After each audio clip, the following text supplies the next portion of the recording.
A number of definitions which talk about the Vedas. I have collected a few. Apaurushayam vakyam Vedaha sarvajnanamayo hi saha atindriyartha drashtaraha rishayaha tesham vedadrashtatvam smaryate. So, since all of you are very familiar with the concept of the Vedas, I need not to invest more time on that. प्रत्यक्षेण अनुमित्यावायस्तूपायो न बुध्यते एनं विदन्ति वेदेन तस्माद् वेदस्य वेदता, which is very famous quote from Sainacharya.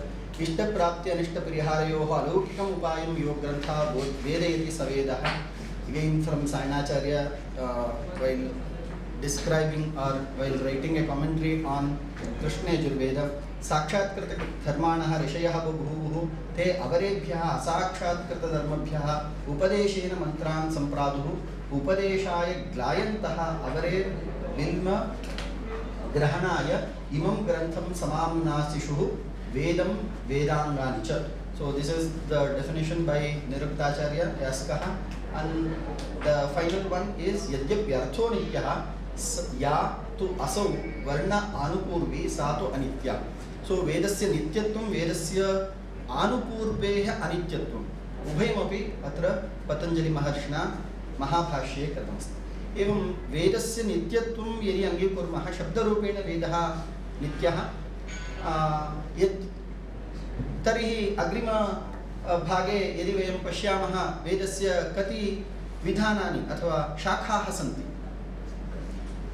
So Vedas have got about I want in English. Vedas, according to Patanjali Maharshi, in Mahabhashyam, एकविंशतिधा बाहुरजदा एकशतम अध्वर्युशाखाः सहस्रवत्मा Sama Navdha अथर्वणः. So, going by the textual references available till date, this is the oldest possible shakhas, Veda shakhas prevalent, most probably are known to the time of Patanjali Maharshi. Around 1131 Veda shakhas were prevalent during Patanjali Maharshi. As far as Atharva Veda Shakha, 9 Atharva Veda shakhas are concerned, now we have a few of them. Out of 131, we have around 13 Veda shakhas. 2 from Rigveda, Shakala and Bashkala Shakha, and 2 from Shukla Yajurveda, Vajasaniya Samhitayaha Kanda Shakha, and from the same Samhita Madhyandina Shakha. And there are 4 Veda shakhas of Krishna Yajurveda, Katha or Kathaka, and Kapisthala, Maitrayani and Taittiriya. And as far as Taittiriya Shakha is concerned, it is almost famous or popular in South India, but the other 3 are almost on the verge of extinction. Maitrayani Shakha, hardly a few. So, Samaveda Shakha, we have Ranayaniya, Gautama and Jaiminiya Shakha. And lastly, Atharva Veda Shakha, Paipalada and Shaunaka. Earlier we had the presentation about Paipalada and how it was influenced and all. There are 9 references, 9 shakhas of Paipalada, Atharva Veda. Paipaladaha, Taudaha, Maudaha, Shaunakiyaha, Jajalaha, Jaladaha, Brahmavadaha, Devadarshaha, Charana Vedya. So 9 Veda shakhas of Atharva Veda, now we are having only 2. Among 13, to be very precise and perfect, around 10 are available with more people practicing the Veda shakhas. So next we will think about the problems and prospects of retaining Veda shakhas. 2 more. Yes. Only belonging to the Rigveda Shakha.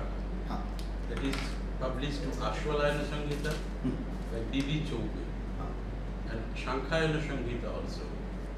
I forgot the name, but Shankhayana Samhita has been published from Ujjain. Vedo Samsthana Pratishthanam Tatrata Prakashana. Shankhayana. 2 have been added. To the Rigveda. And also some texts belonging to the Badhula Shakha have been edited by D.B. Choube. So it will increase. It will increase. positive note by Bandyopadhyay ji, but in reality, as far as my knowledge goes, though the texts and manuscripts are available as rightly pointed out by him, Years earlier, 3 years back, that was the position. Now it is been increased. the tradition of oral tradition, I mean to say, as textual traditions are slowly increasing with the amount of research of manuscripts, it may increase. But oral traditions are hardly possibly increase over a period of time. So, as far as there are some problems, historical problems.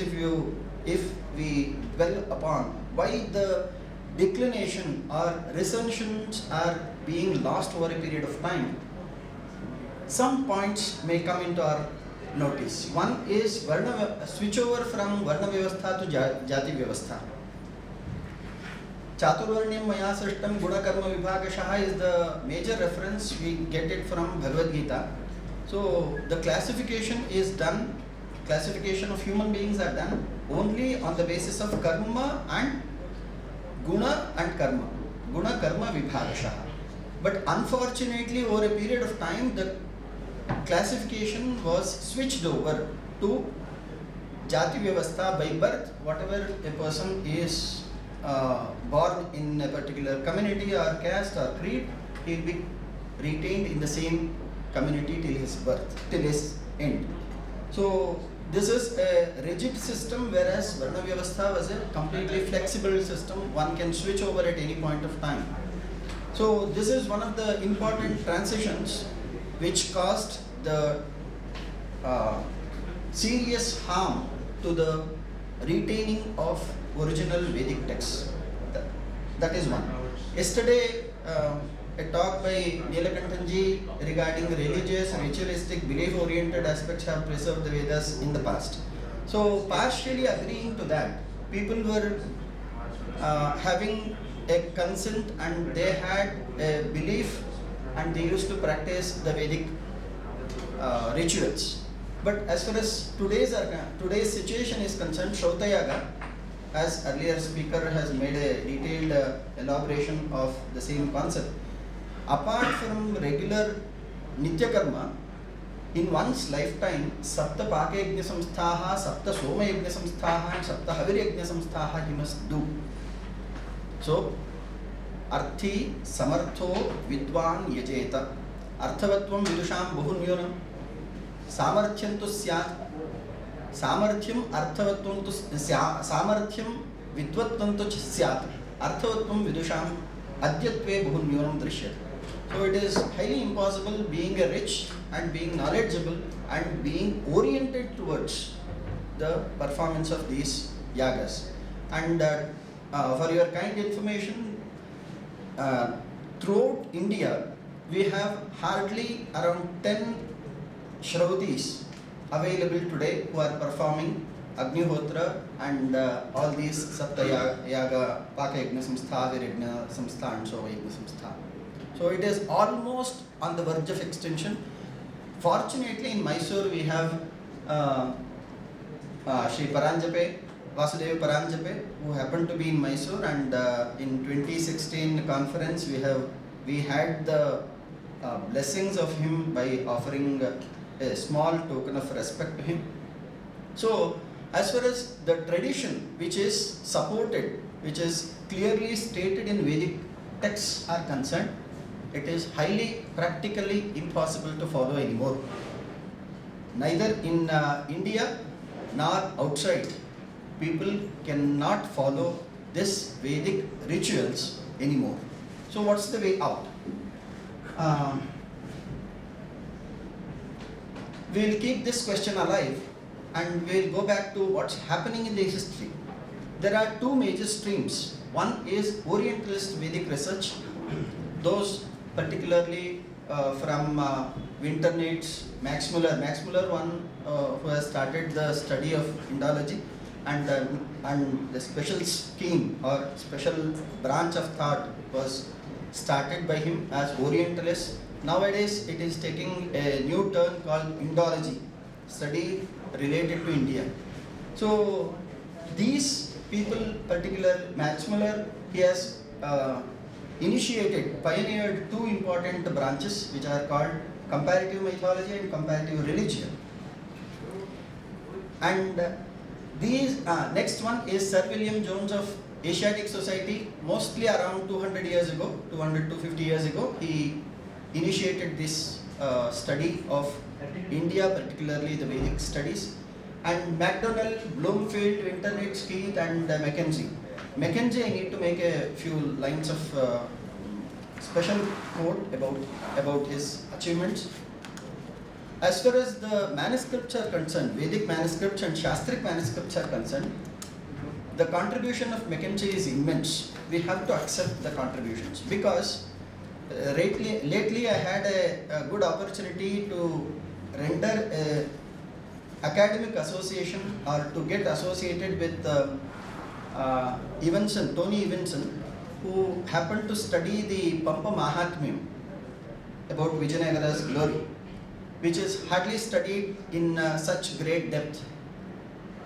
We have around 3 major manuscripts available regarding Pampa Mahatmyam. One is the Mackenzie, the other one is from Warai, and third one is from Adayar Manuscript Library. So as far as the Pampa Mahatmyam is concerned, the manuscript collected by Mackenzie from India, he has not created anything, collected by Mackenzie is very authentic and it gives much more insights. Some scripts which are not so maintained in Indian libraries, fortunately it is available in the Western libraries. And Europeans and Germans particularly, as we are very familiar, they are doing a good number of research work in this line. So these things, particularly the contributions of Westerners in interpreting or in publishing the manuscripts pertaining to Veda, Shastra, Purana, Nyaya, Mimamsa, whatever field related to India. And they have a concept of publish or perish. Nowadays, this is the slogan. Either we publish or get lost over a period of time. So, n number of publications are available in today's scenario. There are some difficulties, there are some challenges and shortcomings in their interpretations. So, we have seen the best contributions of these Western and European scholars. What are their difficulties? One is historical perspective. They don't see to observe, study and research the things as they are. They want to see it from the viewpoint of time. They can't accept that Vedas are not, Vedas are Apaurushaya, Vedas are Nitya, Vedas can give the doctrines which are ever Sanatana. So all these concepts are not digestible or understandable to the Western European minds. So this is one of the difficulties, challenges. And second, friction about Aryan and Dravidian. Many of the speakers have referred those things. Aryan invasion theory, it is a fiction and it has been clearly proved by the author Michael Danino in his work, The Invasion That Never Was. And it is proved by Arnold Toynbee also. Arnold Toynbee. Arnold Toynbee and Will Durant. Srikantaya, Will Durant, Arnold Toynbee. All these are proved that Aryan Dravidian theory is Myths. But and till today, Aryan means who is a civilized person from the tribal community. That's the theory which is working on. And unfortunately, today we are following the Aryan Dravidian principles. Always the people who are coming from Tamil Nadu and other places who are said we are Dravidians. I always say that this theory which is created to divide the India into two. Archaeologically also, IIT Kharagpur and Deccan College Pune have taken archaeological excavation regarding the. It's a classical example by Arnold Toynbee. Arnold Toynbee clearly, he's the one of the greatest historian what we've seen, and Will Durant also. That clearly says that this theory is something myth. It is created by Britishers. and it is India. It's exactly. Thank you. It is created with the intent of ruling India forever. Correct. And divide and rule is the basic idea. And unless these kinds of myths are being injected in Indian intellectuals, they can't live or rule forever. So this is the basic idea. Unfortunately, even Indians, so-called intellectuals of high order, are following this Aryan invasion theory blindly. Correct. I'm sorry if I have hurted Absolutely any correct. emotions, and because here there is another challenge. As they come from West or European countries, they need to establish that Indian civilization is not the origin, or it is not older than ours. So that is one thing. And second,